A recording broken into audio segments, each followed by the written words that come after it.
મુન્દ્રાના કુંભાર ફળિયામાં તુફાન જીપના ચાલકે જીપ રિવર્સમાં લેતા ગંભીર અકસ્માત સર્જાયો હતો, જેમાં આ વિસ્તારમાં પોતાના ઘર પાસે બેઠેલા 92 વર્ષીય ભચ્ચીબેન કુંભાર હડફેટે આવી જતા ગંભીર ઇજાઓ થતા કરુણ મોત નીપજ્યું હતું. મુન્દ્રાની જનરલ હોસ્પિટલમાં હતભાગીની લાશને પીએમ માટે ખસેડવામાં આવી હતી. બનાવ અંગે ફરિયાદી હુસેન કુંભારે મુન્દ્રા પોલીસ મથકે તુફાન ચાલક ખંજન કટારિયા વિરુદ્ધ ગુનો નોંધાવ્યો હતો, જેથી પોલીસે આગળની તપાસ હાથ ધરી છે.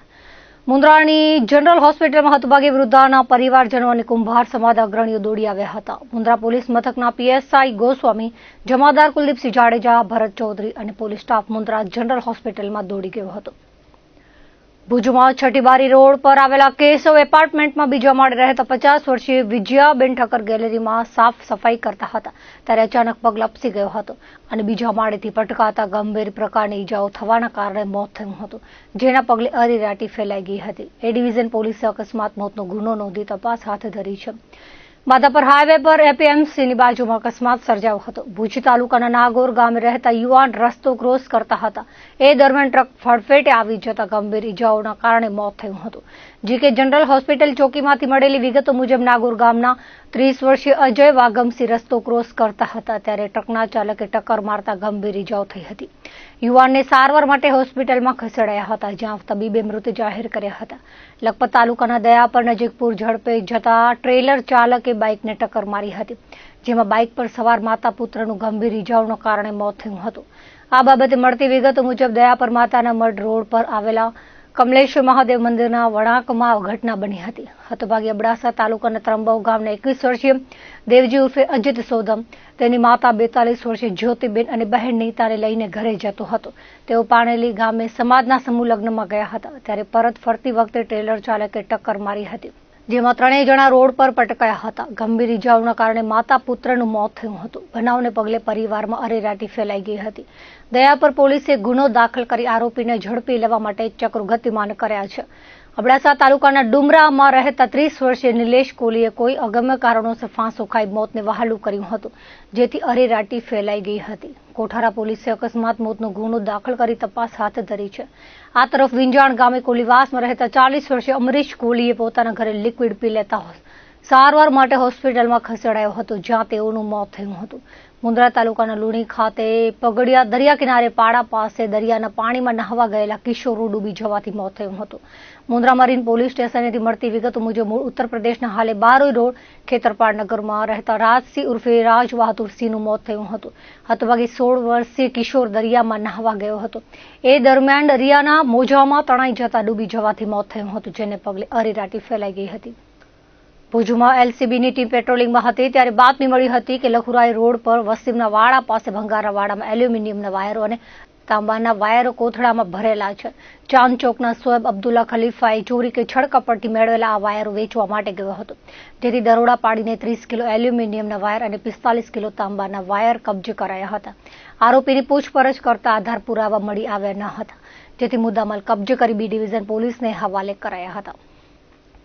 ગુજરાત અને રાજસ્થાન પર સર્જાયેલી સાયક્લોનિક સર્ક્યુલેશનની અસર તળે ગત સપ્તાહ દરમિયાન કચ્છમાં કમોસમી વરસાદ થયો હતો. ભર ઉનાળે થયેલા કમોસમી વરસાદના પગલે તંત્ર દોડતું થયું હતું. ખાસ કરીને ચોમાસાના પ્રારંભ પૂર્વે હાથ ધરાયેલ પ્રિમોન્સૂનની કામગીરી દરમિયાન જ વરસાદી માહોલ અને યુદ્ધ જેવી સ્થિતિના પગલે કામગીરીમાં બાધા ઊભી થઈ છે. આ વર્ષે ચોમાસુ વરસાદ વહેલો શરૂ થવાની આગાહીના પગલે પ્રિમોન્સૂન કામગીરી વહેલી પૂરી કરવા તંત્ર પર દબાણ વધ્યું છે. ત્યારે ભુજ નગરપાલિકા તંત્રમાં શ્રેણીબદ્ધ બેઠકોનો દોર શરૂ થયો છે. દર વર્ષે ચોમાસુ વરસાદ દરમિયાન ભુજમાં ઠેર ઠેર જળ ભરાવ અને ઉભરાતી ગટરોની સમસ્યા માથું ઉચકે છે. સુધરાઈ દ્વારા દર વર્ષે લાખોના ખર્ચે થતા સમારકામ અને પ્રિમોન્સૂન કામગીરી ચોમાસાના સામાન્ય વરસાદમાં જ ધોવાઈ જતી હોય છે.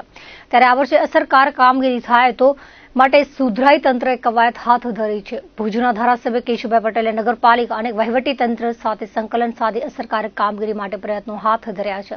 ભુજ નગરપાલિકાના સૂત્રો દ્વારા મળતી વિગતો અનુસાર છેલ્લા થોડા દિવસોથી ભુજ નગરપાલિકાના ઇન્ચાર્જ ચીફ ઓફિસર અને પ્રાંત અધિકારી અનિલ જાદવ, નગરપાલિકાના સત્તાધીશો અને કાઉન્સિલરોની શ્રેણીબદ્ધ બેઠકોનો દોર ચાલી રહ્યો છે. ભુજના ધારાસભ્ય કેશુભાઈ પટેલે પણ દર વર્ષે ચોમાસામાં શહેરમાં સર્જાતી સમસ્યાઓને ધ્યાને લઈ આ વર્ષે પ્રિમોન્સૂન કામગીરી ફૂલ પ્રૂફ અને અસરકારક થાય તે માટે મોરચો સંભાળ્યો છે. જેના અનુસંધાને મંગળવારે ભુજ પ્રાંત કચેરી ખાતે ભુજના ધારાસભ્ય કેશુભાઈ પટેલ, પ્રાંત અધિકારી અને ઇન્ચાર્જ ચીફ ઓફિસર અનિલ જાદવના અધ્યક્ષસ્થાને મહત્વની બેઠક મળી હતી, જેમાં શહેરમાં ચોમાસા પૂર્વે રોડ રસ્તા, પાણી પુરવઠા, ગટર, ઝાડીઓ અને નહેરની સફાઈ સહિતના કામ કામો અંગે પરામર્શ કરાયો હતો। સાથે ચોમાસા પૂર્વે તમામ જરૂરી કામો સમયસર પૂરા કરવા તાકીદ કરવામાં આવી હતી। વિવિધ વિભાગના અધિકારીઓને પણ જરૂરી સૂચનો કરવામાં આવ્યા હતા। ભુજ નગરપાલિકા દ્વારા પ્રી મોન્સૂન કામગીરી માટે શહેરના દરેક વોર્ડ વાઇઝ ટીમોની રચના કરવામાં આવી હતી, જે તે વિસ્તારમાં ચોમાસા પૂર્વેની કામગીરી સચોટ થાય તે માટે વિસ્તારના કાઉન્સિલર, નગરપાલિકાના વિવિધ વિભાગના અધિકારી કર્મચારીઓની જવાબદારી સોંપવામાં આવી હતી। પ્રી મોન્સૂન કામગીરી શરૂ થયા બાદ કમોસમી વરસાદ અને યુદ્ધ જેવી સ્થિતિ ઊભી થતા કામગીરી વિલંબમાં મુકાઈ છે। બીજી તરફ હવામાન શાસ્ત્રીઓએ આ વર્ષે ચોમાસુ વરસાદ વહેલો શરૂ થાય તેવી આગાહી કરી છે, ત્યારે વરસાદ પૂર્વે નાળા સફાઈ, ગટર લાઇનના સમારકામ જેવા જરૂરી કામો સમયસર પૂરા કરવા માટે તંત્ર યુદ્ધના ધોરણે કામગીરી આગળ ધપાવવા નિર્ધાર કર્યો છે। જે રીતે ભુજ શહેર નગરપાલિકા અને નગરપાલિકાથી આવતો વિસ્તાર બહાર વરસાદ પહેલા વર્ષોથી અમુક સોસાયટીઓમાં પાણી ભરાવાના અનેક કિસ્સાઓ, અનેક સમસ્યાઓ બનતી હોય છે।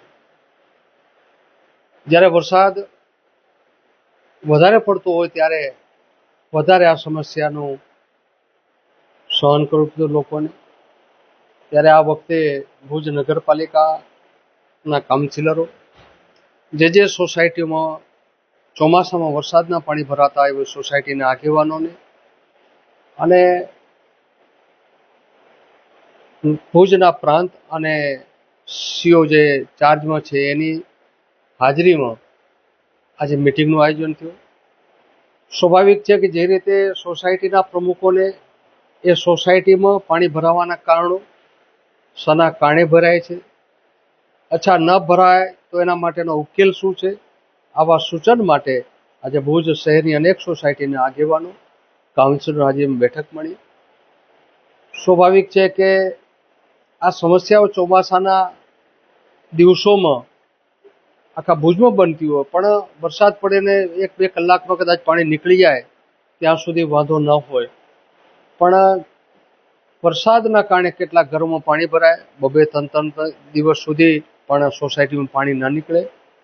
આવું ન થાય એના માટે આજે આખી ભુજ શહેરના સૌ હોદ્દેદારો, નગરપાલિકાના પ્રાંતશ્રી અને આગેવાનોની મિટિંગ થઈ અને લોકોના સૂચન લીધા અને હવે આજે જે રીતે વહીવટતંત્ર આ લોકોને જે સૂચન આવે છે એના માટે શું કરવું, આવતા દિવસોમાં લોકોને તકલીફ ના પડે આવાના ભાગરૂપે એક આયોજન બન્યું છે। નગરપાલિકા તંત્ર દ્વારા પ્રી મોન્સૂન કામગીરીના ભાગરૂપે આપણે બધા જ કાઉન્સિલર મિત્રો અને ભુજ શહેરમાં જ્યાં પાણી ભરાય છે એવા એરિયાસની સોસાયટીના આગેવાનો અને પ્રમુખને બોલાવ્યા, એમની સમસ્યાઓ જાણવામાં આવી છે અને એના અકોર્ડિંગ હવે કયા પ્લાનિંગ કરવા અને એમનો પ્રશ્નનો ઉકેલ કઈ રીતે આવો એના માટેની આજની મિટિંગ હતી, જે માનનીય MLA સાહેબ કેશુભાઈ પટેલ સાહેબના અધ્યક્ષસ્થાને થઈ।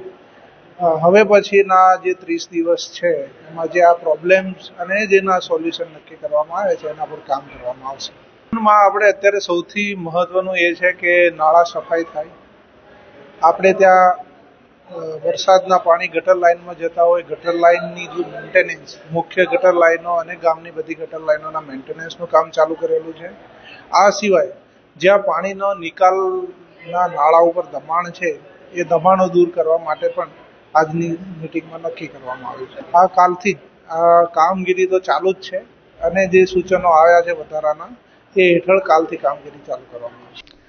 ગુજરાતની રાજ્ય માધ્યમિક અને ઉચ્ચતર માધ્યમિક બોર્ડ દ્વારા લેવાયેલા ધોરણ 10 અને 12ની બોર્ડ પરીક્ષાના પરિણામો જાહેર કરી દેવાયા છે। મંગળવારે જિલ્લા શિક્ષણાધિકારીની કચેરીએથી ધોરણ 12 વિજ્ઞાન પ્રવાહની માર્કશીટનું શાળાઓને વિતરણ કરવામાં આવ્યું હતું। કચ્છ જિલ્લાની 43 ઉચ્ચતર માધ્યમિક શાળાઓના વિદ્યાર્થીઓએ ફેબ્રુઆરી 2025માં લેવાયેલી ધોરણ 12 વિજ્ઞાન પ્રવાહની પરીક્ષા આપી હતી। 5મી મેના ધોરણ 12 વિજ્ઞાન પ્રવાહ અને સામાન્ય પ્રવાહના પરિણામો શિક્ષણ બોર્ડ દ્વારા જાહેર કરવામાં આવ્યા હતા। ત્યારબાદ વિજ્ઞાન પ્રવાહના વિદ્યાર્થીઓની માર્કશીટ કચ્છ જિલ્લા શિક્ષણ કચેરી ખાતે પહોંચતા મંગળવાર સવારથી દરેક શાળાઓને તેમના વિદ્યાર્થીઓની માર્કશીટનું વિતરણ કરવામાં આવ્યું હતું। કચ્છની વિજ્ઞાન પ્રવાહની 43 ઉચ્ચતર માધ્યમિક શાળાઓના પ્રતિનિધિઓએ જિલ્લા શિક્ષણ અધિકારી કચેરી ખાતેથી માર્કશીટ મેળવી હતી। આવનાર દિવસોમાં શાળાઓ દ્વારા આ માર્કશીટ વિદ્યાર્થીઓને અપાશે। ધોરણ 10 અને 12નું હમણાં જ પરિણામ જાહેર થયું અને એના અંદર આપણે અત્યારે હાલ આજે આપણે 12 સાયન્સ અને ગુજકેટ એના સર્ટિફિકેટોની આપણે વહેંચણી કરી, માર્કશીટોની. હવે નેક્સ્ટ આપણે ધોરણ 10 અને સામાન્ય પ્રવાહ એ બંનેની માર્કશીટોનું વિતરણ કરીશું. એ ઉપરાંત હમણાં જ જે જાહેરનામા બહાર પડ્યા એ મુજબ ધોરણ 10ના અંદર માર્કશીટ આપ્યા પછી અથવા તો એના પરિણામથી જો એને સંતોષ ના હોય તો એને જો ગુણ ચકાસણી કરવી હોય એનું જાહેરનામું પણ પડી ગયું છે. આ ઉપરાંત ધોરણ 12ના અંદર વિજ્ઞાન પ્રવાહ અને સામાન્ય પ્રવાહ એના અંદર જે વિદ્યાર્થીઓ અનુત્તીર્ણ થયા છે એ લોકો માટે પણ અત્યારે જાહેરનામું બહાર પડ્યું છે. એના અંદર આપણે આજથી જ એના ફોર્મ આપણે ભરી શકીએ છીએ. 19 તારીખ છેલ્લી તારીખ છે. એ ઉપરાંત ધારો કે કોઈ વિદ્યાર્થી એવા છે કે જેને પોતાનું પરિણામ સુધારવું હોય, એ પાસ થઈ ગયો હોય પણ એને એવું લાગતું હોય કે ભાઈ ચલો હજુ પણ મારે બધા વિષયની પરીક્ષા આપવી છે, એ પણ લોકો આજથી જે પોતાના ફોર્મ ભરી શકશે અને 19 તારીખે એનો છેલ્લો દિવસ છે. એટલે આ રીતે આપણે જે પૂરક પરીક્ષા એની પણ અત્યારે કામગીરી ચાલી રહી છે અને જે માર્કશીટ વિતરણની પણ કામગીરી અત્યારે ચાલુ રહી છે. ભારત પાકિસ્તાન વચ્ચે સંઘર્ષ વિરામ બાદ ભારતના એર સ્પેસને ખોલવાની ઘોષણા કરવામાં આવી હતી.